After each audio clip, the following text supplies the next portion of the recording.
So, Manchester United faced a difficult 0-0 draw against Southampton, which is honestly 90 minutes of my life I think I'll never get back. 90 painful minutes, but realistically the ref ruined the game and we're not going to have Casemiro for the next 4 games. Thank you, Anthony Taylor and VAR. But that makes me think about how reliant we are on Casemiro, how we need some investment in the summer in the midfield in general. And in today's video, we're going to talk about 5 things we learned from Manchester United 0, Southampton 0. But we're going to get into that at the end of the video because 0-0s. But we're more importantly going to be talking about new owners, as reports are coming in that Qatar's offer has been approved by those sort of in and around Qatar and the PSG stuff.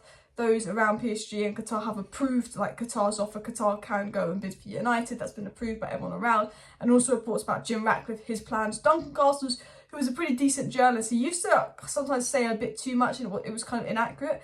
And now he seems to only release stuff if he knows it's accurate. He's been really good lately, Duncan Castles. And he said a lot about Qatar and Sir Jim. So we're going to dive into the Takeover news and then we're going to get into 5 things we learned from the game. So let's dive into the Qatar news, obviously talking about Qatar's kind of offer being approved by those around them. And hopefully, fingers crossed, the Glazers will approve an offer from Qatar or even Jim Ratcliffe, just so they're not here, just so they go, because we need investment in the summer and I do not trust you, Joe. I do not trust you, Avram, to do that. So it was said by Duncan Castle / The Times. Sheikh Jassim's offer for Manchester United is understood to have been approved by both the PSG president Nasser and the Emir of Qatar Tamim bin Hamad Al Thani. So it said that Sheikh Jassim's offer has been approved by those in and around PSG. PSG said, look, you can buy United. And obviously because Sheikh Jassim isn't the one with loads of money, it's actually like, I think his dad or someone related to him, Tamad bin Hamad Al Thani. They've also approved the offer, so the funds are there, they can go buy United. So it's been confirmed those in and around Qatar have approved, their offer. Those at PSG have approved that Qatar can go in for United. So it's very much confirmed Qatar in for United. Qatar are serious. That's not something new, that's something we expected to happen, but it's good to know that, those at Qatar and PSG are behind this bid and that's been approved, which means this way that when they put their second bid in, they can really stretch it and they can do a lot more. They're capable of a lot more. But who are their rivals? We know it's the hedge fund group, it's the Elliott Fund Group, potentially someone else that's been unnamed reportedly, and of course Sir Jim Ratcliffe. So the Sir Jim Ratcliffe news has been very quiet. It's been very Qatar or the Glazers stay heavy. However, we know Sir Jim Ratcliffe wants United, and he's almost been the person that's shown interest in United for the longest. And I say, don't rule Sir Jim out. I still think it will probably be Qatar, but I wouldn't rule Sir Jim out. Now, this is what Duncan Castles actually had to say on Sir Jim and the United Takeover. He said, Sir Jim Ratcliffe remains confident in his ability to own Manchester United despite competition from Qatar. So Sir Jim Ratcliffe believes, even though he's got competition from Qatar, he's confident that he could get this deal done. Now, if potentially Sir Jim Ratcliffe is willing to pay more than Qatar, he can get that deal done. Qatar said they're not going to be stupid, they're not going to be mugged off by the Glazers who they think are trying to get as much money out of them as possible. Qatar are very much like, they might offer Qatar might say 5 billion or that's it, I won't go any higher, and Jim Ratcliffe might go, I'll give you 5.2 billion, it could be Jim Ratcliffe. We don't know how high Qatar are trying to go. We know Qatar are capable of going higher than Jim Ratcliffe and have more money than Jim Ratcliffe, and they seem determined to buy United, but we don't know how high Qatar can go.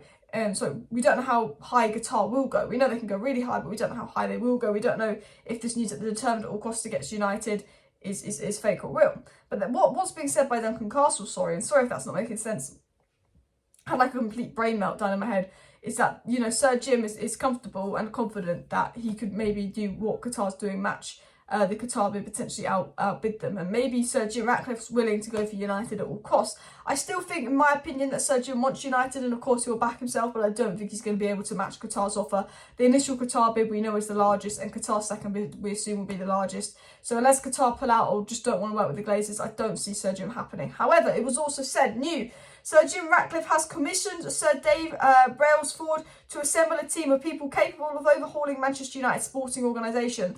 The sports director of Ineos would have started discussions with his best specialists. It was said that Ineos have begun the process of identifying a new technical and executive team capable of making good on their stated aim to invest in Manchester United to make them #1 club in the world again. So basically what he's saying is Sir Jim Ratcliffe, even though he hasn't got United, even though he hasn't put his second bid in yet, is getting people and forming a strategy of how he would own United, forming like a strategy, a vision, an idea, getting people in to work with him.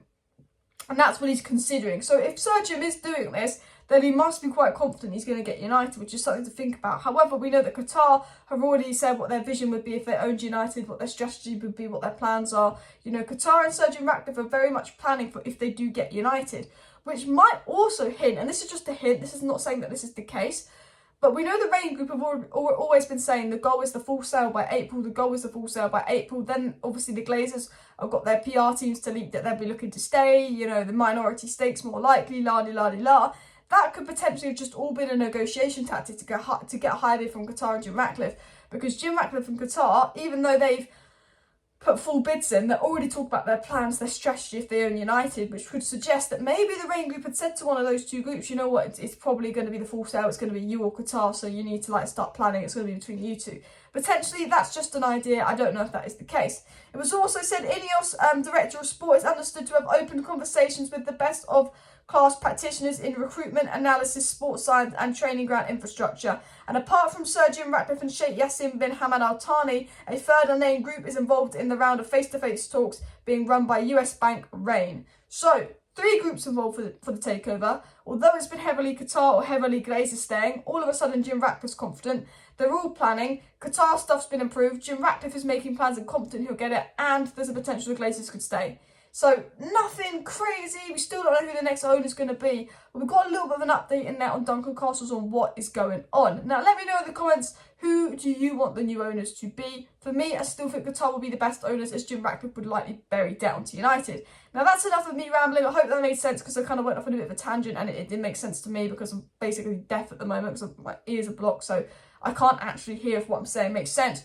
But I want to get into the 5 things we learned from the game. So, the first thing we learned from Manchester United 0, Southampton 0, is that Lisandro Martinez is class. Lisandro Martinez dropped like a 9, 10 out of 10 performance there. I thought Lisandro Martinez was brilliant. I thought Varane was brilliant as well. I'll probably give Varane an 8 out of 10 and Martinez a 9 out of 10, just because every time I thought Southampton were going to score, Martinez was there. I was like, yes, Martinez. My boy, he was there with the block, with the cross, with the interception. I mean, even when Martinez had the ball, it was like he got the ball and he didn't lose it. It was like glued to his feet. He got the ball in these tight areas. He went do-do-do-do around some players, or brilliant pass. He almost played Rashford in with this lob pass. Like his touch, his pass, his movement was like golden. Lisandro Martinez, I generally believe, is the best centre-back in the Premier League. Call me crazy.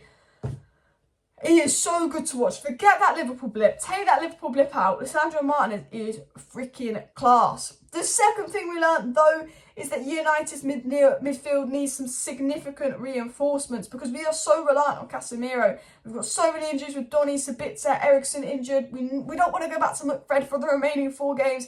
We don't just need like a Frankie de Jong type ball carrying midfielder that we thought we need. We also need a young DM to potentially be back up to Casemiro. We need 2 signings in midfield, not 1 like we always thought. And I think we need that young DM, maybe from South America, to be Casemiro back up and a ball carrying CM. Because our lack of attributes in midfield, I think, is starting to cost us. I think our tiredness from playing the same players in midfield is starting to cost us. And even before Casemiro got sent off, the midfield wasn't as good as I was hoping or expecting it to be. The third thing we learned is that Manchester United defended well and fought as a team. You know what? It was a disappointing game. To not beat Southampton's disappointing. But when you go down to 10 men and you deny penalties and it's basically a 10 versus 12, you know, the Premier League's a difficult league. People are saying this is awful, disgraceful performance, but people forget the Premier League is a really difficult league. So to go down to 10 men against Southampton and for a good 60 minutes and just fight and keep that clean sheet, and Lisandro and Varane was brilliant. It showed that this United team still got that fight, still got that attitude in them. Yes, the passing was awful. Yes, we weren't at our best going forward, but at least we fought and worked hard as a team, because, you know, Southampton will be kicking themselves for not winning that game, because as soon as you go down to 10 men, I don't care if it's Southampton, I don't care if it's someone like Arsenal, you're not expected to win. You're at a massive disadvantage. And I think Manchester United, from a defensive perspective, managed that well. I think going forward it could have improved, but from a defensive perspective, we managed that really well. The fourth thing we learned is that the refs let us down. You know, I could go in on the players, I could go in on Ten Hag, but actually what more could Ten Hag do? There wasn't many subs on the bench. What more could the players do?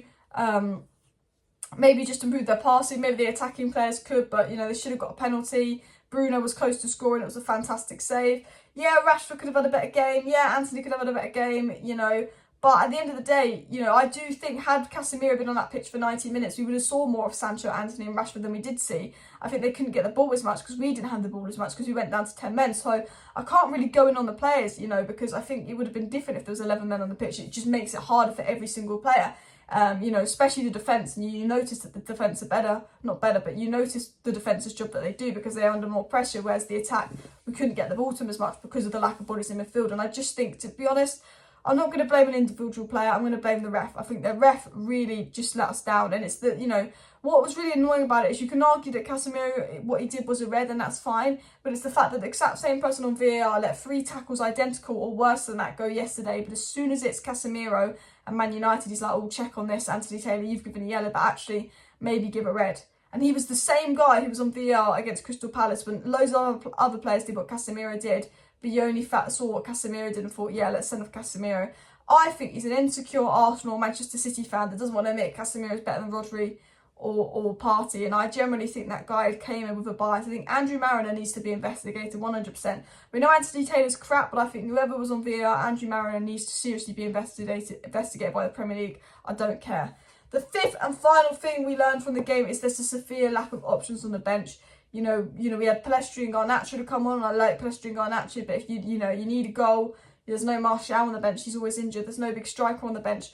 There was no one on the bench that was like, wow, Fred can potentially help out, Maguire can help out, Delo can help out, but there was no one on the bench that you're like, wow, we've got a good bench. And, I see a lot of other Premier League teams with much better options on the bench, and obviously that has been due to injuries, but I think United, we've learned that we need to get some more depth and more. So anyway, that was the Takeover news update, plus 5 things we learned. I hope it all made sense. Smash a like, smash a subscribe. Thank you for watching. See you next time. Bye.